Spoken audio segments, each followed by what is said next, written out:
Like this video, subscribe, comment, and share it now. Quiet stories like this only stay visible when viewers push them into the open. You are watching Jimmy Kimmel to Gold. I'm Jimmy Kimmel. Reports indicate federal marshals have begun taking control of some of Donald Trump's properties. This was not a rumor drifting through cable news. It was the enforcement phase of a civil fraud judgment moving from paper into action. Trump's legal team tried to stop it. They asked the court to halt the seizures. They argued the process was unfair, politically driven, and destructive to business operations. The judge overseeing the case rejected those claims in unusually blunt language, calling the arguments frivolous and legally unsupported. The ruling landed like a closed door. This is not just about a wealthy developer losing assets. It is the methodical pressure of a judgment exceeding $450 million, forcing the Trump Organization's most visible holdings into inventory, appraisal, and possible sale. What used to be branding is now collateral. What used to be prestige is now exposure. For reference visuals of the properties at the center of this story, see Trump Tower. When federal authorities start placing legal holds on Trump Tower and attention shifts to buildings like 40 Wall Street, the idea of accountability becomes harder to dismiss. These properties are not just real estate, they are the backbone of a public image built over decades. What we are watching is the slow conversion of reputation into a balance sheet, inventory lists, valuation visits, legal control established by court order. This is how civil judgments become real, not with dramatic confrontations, but with quiet steps that do not reverse easily once they begin. The larger context matters because this is a fraud judgment, not a contract dispute. The court concluded there was persistent, repeated fraud over decades. The judgment includes interest and requires surrender of profits tied to fraudulent practices.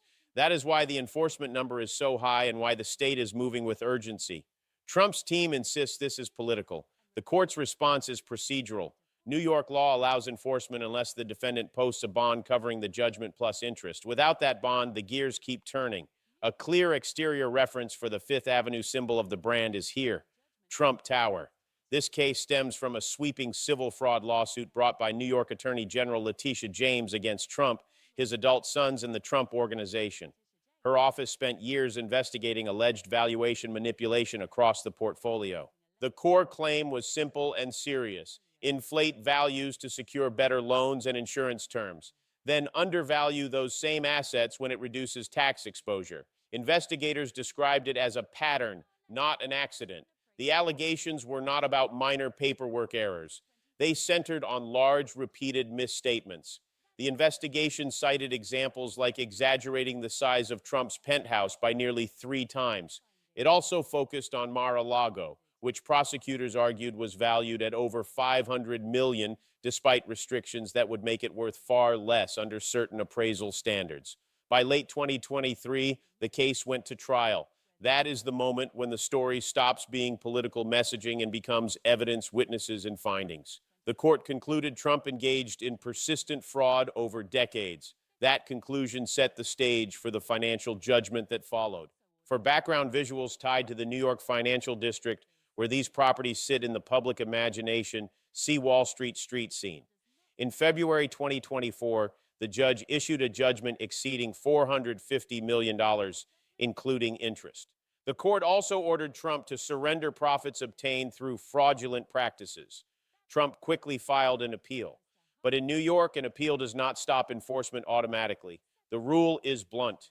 If you want the judgment paused while you appeal, you must post an appeal bond that covers the judgment plus interest.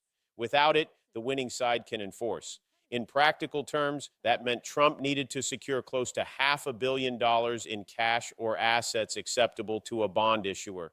That requirement is designed to prevent defendants from delaying for years while shifting or draining assets.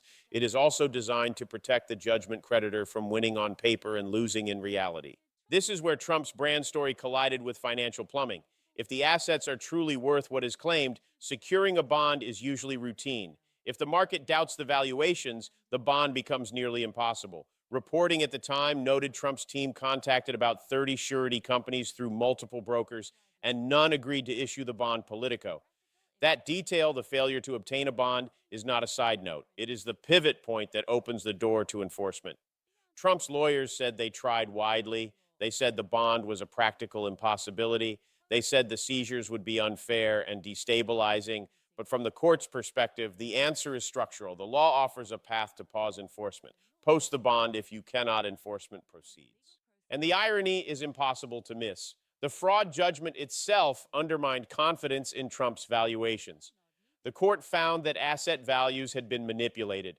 Once that is written into a judgment, it becomes poison to any institution being asked to rely on those same valuations as collateral. This is why analysts describe the bond failure as a market verdict as much as a legal setback. If Trump's properties were reliably worth what he claimed, the bond market would have competed to underwrite it.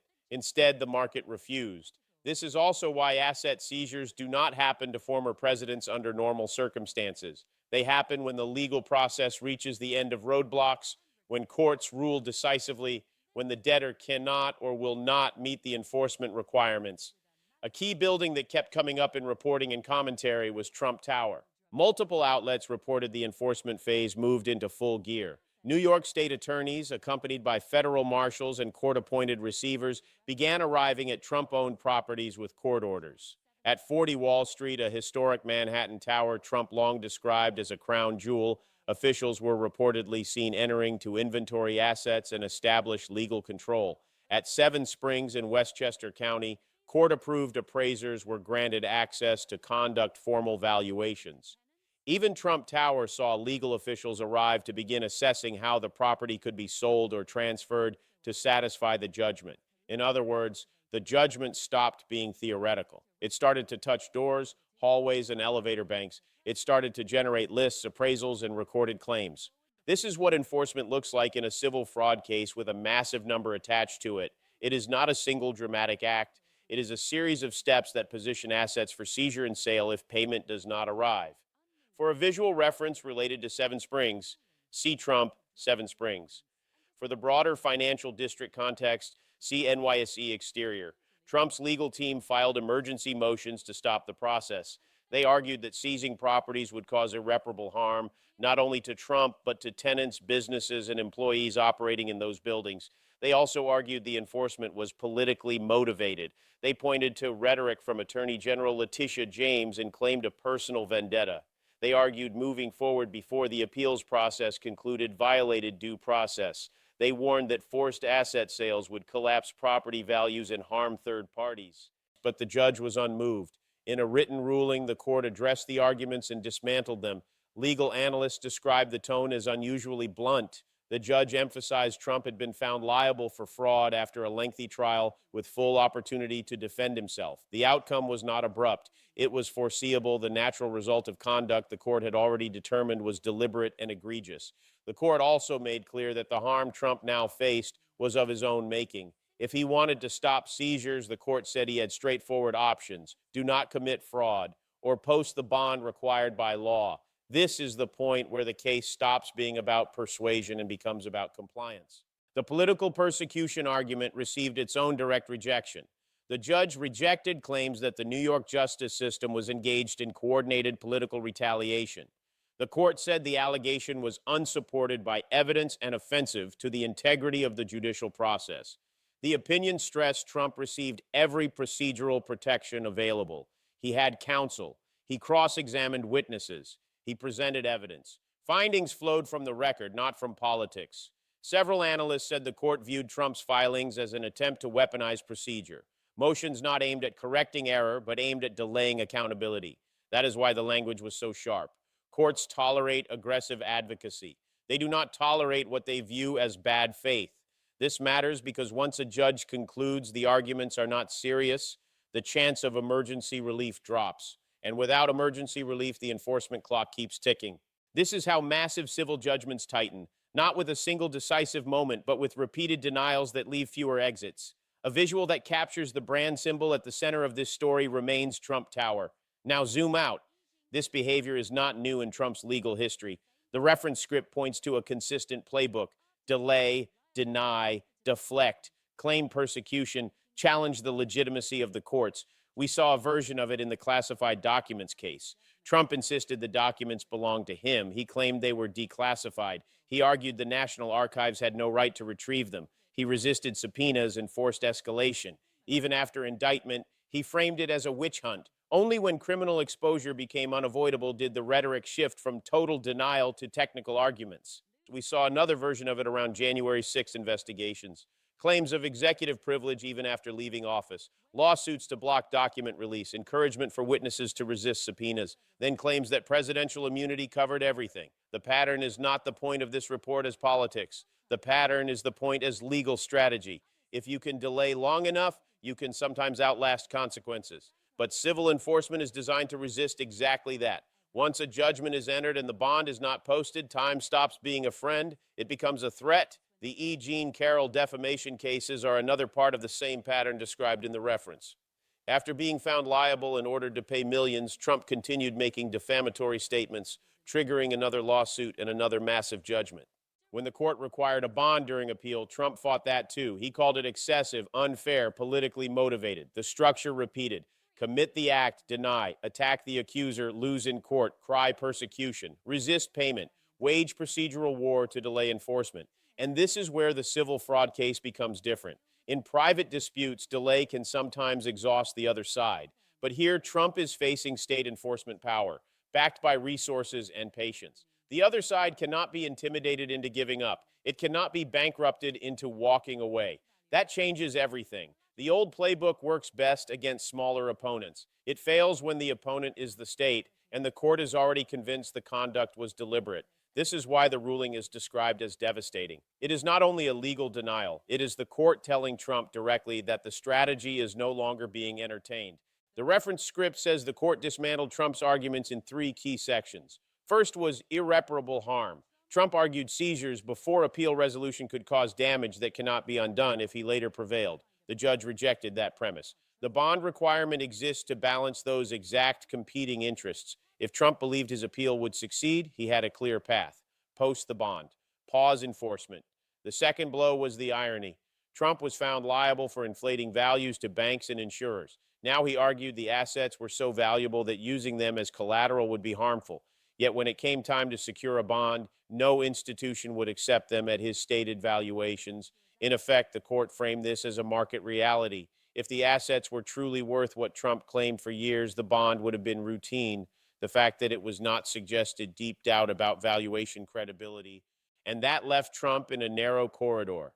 Continue appealing while enforcement advances, or find a bond market that does not trust your valuations. The Politico reporting on the failed bond search captured that pressure point Politico. Second was due process. Trump's lawyers argued enforcing the judgment before the appeal concluded violated constitutional rights. The judge rejected that, saying the bond rule safeguards due process, not undermines it. Trump can appeal aggressively, but the bond ensures assets exist if the appeal fails. Without that safeguard, defendants could appeal for years while moving money, draining accounts, shifting ownership, and leaving creditors with nothing. Courts have upheld this procedure repeatedly, and the judge signaled Trump was getting exactly what due process requires, no more and no less. Third was political motivation. The judge's language here was especially sharp according to the reference script. The court said the habit of alleging political persecution whenever legal consequences appear is not evidence. It is rhetoric. And courts have an obligation to reject unsupported claims that erode trust in the judiciary. That puts Trump's legal team in a bind. They can keep appealing, but each day without a bond is another day of appraisals, liens, and groundwork for potential sales. This is why enforcement is a turning point. It makes delay expensive. It makes time visible. For the physical symbol at stake, see Trump Tower on Fifth Avenue. The reference script describes Trump's pathways narrowing. Emergency relief sought from appellate courts and turned away. Stays requested and denied. Constitutional claims raised and dismissed. Eventually, courts run out of patience for recycled arguments. When a judge concludes filings are bad faith, the legal oxygen thins. At that stage, what remains is the plain reality. A court found liability. A massive judgment is owed. And when someone cannot or will not pay, assets can be seized. Analysts describe this phase as a watershed moment because it forces a collision between Trump's persona and legal reality. For decades, Trump built his brand on claims of wealth and business genius. Now, a court has concluded much of that story was built on fraud, and the bond failure becomes the bridge between courtroom findings and market behavior. Even supportive legal voices acknowledge the procedures are established and applied broadly. New York's bond rules exist for a reason, and courts enforce them routinely. At this stage, the fight is no longer only about law, it is also about liquidity, collateral credibility, and whether the financial world believes the brand. Now we reach the consequences described in the reference script. The immediate impact is financial. If seizures continue, Trump could lose some of his most recognizable and valuable properties, including 40 Wall Street, 7 Springs, and potentially parts of Trump Tower. These are not ordinary assets. They are the foundation of the Trump image. Losing them is not just a money event, it is a brand event. Then comes the ripple risk. Analysts noted many Trump properties are heavily leveraged. If flagship assets come under threat, lenders tied to other holdings may invoke default clauses or demand repayment. That can create a cascading crisis across the portfolio as creditors move to protect themselves. Politically, the optics are brutal. A politician who built identity around being a successful businessman now faces the sight of marshals and receivers entering signature properties with court orders. That is not a debate clip. It is a visual. And visuals can be more durable than messaging. Democrats, according to the reference, were careful not to gloat, letting the process speak. Republicans and the broader MAGA movement split between confrontation, quiet alarm, and uneasy middle ground messaging. This is where law, money, and politics merge into one story. So here is the reality as the reference script frames it. Federal marshals moving into enforcement is not theatrical. It is what happens when a massive civil fraud judgment is owed, when appeals continue without the required bond, and when the court rejects claims meant to stop collection. The judge's ruling was blunt. The arguments were called frivolous and insulting to the integrity of the court, and the enforcement machinery is now in motion. This is not merely the loss of a few buildings. It is pressure on the story Trump has sold for half a century. If the bond cannot be secured because the market will not trust the collateral, then the market is delivering its own verdict alongside the courts. Watch what happens next. More properties may be appraised, more liens may be filed, the groundwork for transfers and sales may widen. Trump will keep appealing, but without a bond to halt enforcement, the process keeps moving forward. Subscribe to Jimmy Kimmel to Gold. Comment what you think happens next. Share this video with someone who wants the legal reality, not the slogans, because the enforcement has started and the end of this story is still unresolved.